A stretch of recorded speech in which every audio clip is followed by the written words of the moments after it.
तो चलिए आज बात करते हैं भारतीय वायुसेना की। वो ताकत जो हमारे आसमान की हिफाजत करती है। देखिए, ये कहानी सिर्फ लड़ाकू विमानों की नहीं है। नहीं, ये कहानी है हिम्मत की, टेक्नोलॉजी की और देश की सेवा की। आइए इसमें गहराई से उतरते हैं। सबसे पहले ये देखिए, ये है भारतीय वायुसेना का प्रतीक चिन्ह। और ये सिर्फ एक लोगो नहीं है, ये एक वादा है। एक वादा इसकी पहुंच का, इसकी सतर्कता का, जो हमारे आसमान पर चौबीसों घंटे नजर रखता है। 4। ये नंबर क्या है? ये नंबर बताता है कि इंडियन एयरफोर्स दुनिया में कहाँ खड़ी है। जी हाँ, दुनिया की चौथी सबसे ताकतवर एयरफोर्स।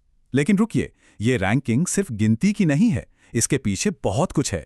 चलिए पता करते हैं। तो आगे हम क्या क्या देखने वाले हैं? हम जानेंगे कि आईएफ दुनिया में चौथे नंबर पर क्यों है, जंग के अलावा ये और क्या क्या करती है, इसका शानदार इतिहास क्या रहा है, इसके बेड़े में कौन से धाकड़ विमान हैं, और हाँ, भविष्य के लिए इसके सामने क्या चुनौतियां हैं।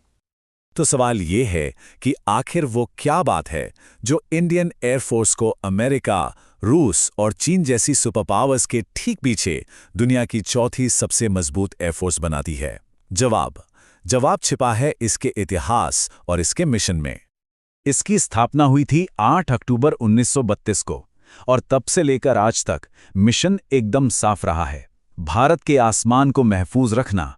सोचिए, लगभग एक सदी से ये जिम्मेदारी, और इसे आईएएफ ने हमेशा बड़ी बहादुरी से निभाया है। और इसका जो मोटो है, नभः स्पृशम दीप्तम, जो भगवत गीता से लिया गया है, वो इसकी पूरी कहानी कह देता है। इसका मतलब है शान से आसमान को छूना। ये लाइन इसके जज्बे और इसकी बेहिसाब ताकत को बिल्कुल सही तरीके से बयां करती है। अक्सर जब हम एयरफोर्स के बारे में सोचते हैं तो दिमाग में क्या आता है? फाइटर जेट्स, लड़ाई, है ना? लेकिन इसकी भूमिका इससे कहीं कहीं ज्यादा बड़ी है। ये सिर्फ एक लड़ने वाली फोर्स नहीं, ये जान बचाने वाली फोर्स भी है। तो देखिए, देश की हवाई सुरक्षा तो है ही, दुश्मन पर हमला करना, स्ट्रैटेजिक ऑपरेशंस चलाना, ये सब तो है। पर इसके अलावा ये हमारी आर्मी और नेवी को सपोर्ट करती है, ज़रूरी सामान और सैनिकों को एक जगह से दूसरी जगह ले जाती है। और हाँ, सबसे ज़रूरी काम, जब भी कोई आपदा आती है तो ये मदद के लिए सबसे पहले पहुंचती है। पीस कीपिंग मिशंस में भी इसका बड़ा रोल है। याद कीजिए, चाहे नेपाल का भूकंप हो या फिर यूक्रेन और सूडान जैसे देशों में फंसे हमारे लोगों को वापस लाने का मुश्किल मिशन, आईएफ हमेशा सबसे आगे रही है। ये आईएफ का वो चेहरा है जो इसे सिर्फ एक फौज नहीं बल्कि इंसानियत की एक उम्मीद बनाता है। देखिए, इंडियन एयरफोर्स की जो इज्जत है, उसकी बुनियाद सिर्फ इसकी टेक्नोलॉजी नहीं है, बल्कि जंग के मैदान का तजुर्बा है। इसका पूरा इतिहास बहादुरी और जीत की कहानियों से भरा पड़ा है। 1947 में जब कश्मीर को बचाने के लिए उन मुश्किल एयरलिफ्ट्स की ज़रूरत पड़ी, या 1971 में जब आसमान पर पूरी तरह कब्जा करके बांग्लादेश की आज़ादी का रास्ता साफ किया, और फिर 1999 में कारगिल की उन बर्फीली चोटियों पर दुश्मन पर पिन पॉइंटेड स्ट्राइक्स करना, आईएएफ ने हर मुश्किल वक्त में खुद को साबित किया है। तो आज आसमान के इन रखवालों के हाथ में कौन कौन से हथियार हैं? चलिए एक नज़र डालते हैं आईएएफ के शस्त्रागार के कुछ सबसे खतरनाक और ज़रूरी विमानों पर। यह है सुखोई सू-30 MKI। इसे आईएएफ की रीढ़ की हड्डी कहा जाता है। 2 इंजन वाला ये ज़बरदस्त विमान हवा में और ज़मीन पर दोनों जगह अपने टारगेट को तबाह कर सकता है। और इसकी जो फुर्ती है ना, वो इसे हवा में लगभग अनबीटेबल बना देती है। और अब ये है राफेल, आईएएफ का नया गेम चेंजर। इसका एडवांस्ड रडार और मेटियोर जैसी लंबी दूरी की मिसाइलें, इसका मतलब ये है कि ये दुश्मन के विमान को देख भी सकता है और उसे मार भी गिरा सकता है, वो भी मीलों दूर से। ये एक बहुत बड़ी स्ट्रेटेजिक एडवांटेज है। और ये है HAL Tejas, make in India की शान। ये भारत में बना एक हल्का लेकिन बहुत फुर्तीला फाइटर जेट है।